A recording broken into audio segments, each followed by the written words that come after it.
មន្ត្រីជាន់ខ្ពស់កម្ពុជាអះអាងថាយោធាថៃកំពុងព្យាយាមគូសខ្សែបន្ទាត់ព្រំដែនថ្មីដើម្បីបញ្ចូលទីតាំងកម្ពុជាដែលត្រូវបានថៃឈ្លានពាននិងកាន់កាប់ដោយខុសច្បាប់ទៅក្នុងទឹកដីរបស់ថៃលោកអ៊ិតសុថារដ្ឋលេខាធិការនៃរដ្ឋលេខាធិការដ្ឋានកិច្ចការព្រំដែនបានថ្លែងដូចនេះតាមរយៈវីដេអូដែលក្រសួងព័ត៌មានបានចេញផ្សាយកាលពីថ្ងៃទី27ខែមិថុនាឆ្នាំ2026តាមខ្ញុំដឹងយោធាថៃកំពុងព្យាយាមគូសខ្សែព្រំដែនថ្មីដើម្បីបញ្ចូលតំបន់ដែលថៃឈ្លានពាន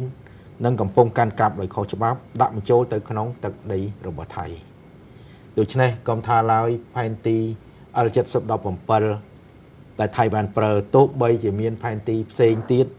ដែលថៃផលិតឬគូសជាឯកតោភាគីក៏ដោយក៏ផែនទីទាំងនោះគ្មានតម្លៃឬមានអានុភាពតាមផ្លូវច្បាប់នោះឡើយ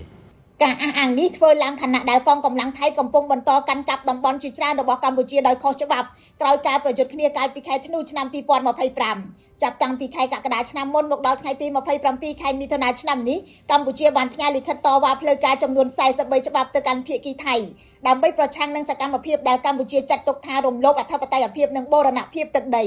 យោងតាមក្រសួងការបរទេសទីតាំងរបស់កម្ពុជាដែលត្រូវបានថៃកាន់កាប់ដោយខុសច្បាប់មាននៅក្នុងខេត្តបន្ទាយមានជ័យពោធិ៍សាត់ព្រះវិហារនិងឧត្តរមានជ័យក្នុងនោះមានភូមិព្រៃច័ន្ទភូមិជោគជ័យនិងបឹងត្រកួននៅខេត្តបន្ទាយមានជ័យតំបន់ភ្លុកដំរីនិងច្រកអន្តរជាតិថ្មដានៅខេត្តពោធិ៍សាត់និងតំបន់អានសេះតាថៅភ្នំទ្របប្រាសាទខ្នាប្រាសាទតាក្របីប្រាសាទតាមន់តូចតាមន់ធំអូស្មាច់និងជប់អង្គុញជាដើមនៅតំបន់ខ្លះថៃបានដាក់ទូកុងតឺន័របន្លាលួសទង់ជាតិនិងរូបសំណាកដើម្បីបង្កើតការគ្រប់គ្រងជាក់ស្ដែងលើដីដែលជាអធិបតេយ្យភាពរបស់កម្ពុជាការនេះបណ្ដាលឲ្យប្រជាពលរដ្ឋខ្មែរដែលភៀសខ្លួនជាច្រើនមិនអាចត្រឡប់ទៅរស់នៅលំនៅឋានរបស់ខ្លួនវិញបានចំណែកភាគីថៃកន្លងមកបានបដិសេធការចោទប្រកាន់របស់កម្ពុជាដោយអះអាងថាសកម្មភាពរបស់ខ្លួននៅតាមបណ្ដោយព្រំដែនគឺស្របតាមបទឈប់បាញ់ទោះយ៉ាងណាលោកអ៊ិតសុថាបានបញ្ជាក់ជាថ្មីថាព្រំដែនកម្ពុជាថៃត្រូវបានកំណត់រួចហើយតាំងពីដើមសតវត្សទី20តាមរយៈអនុសញ្ញាសន្ធិសញ្ញាផែនទីកំណត់ហេតុបោះបង្គោលព្រំដែនដែលរៀបចំឡើងដោយភាគីបារាំងតំណាងឲ្យកម្ពុជានិងភាគីសៀមដែលជាប្រទេសថៃបច្ចុប្បន្ន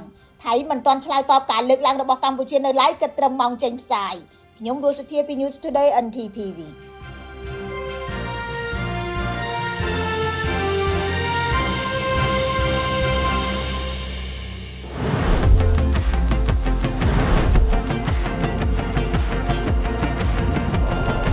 Let's go. The new Ford Territory.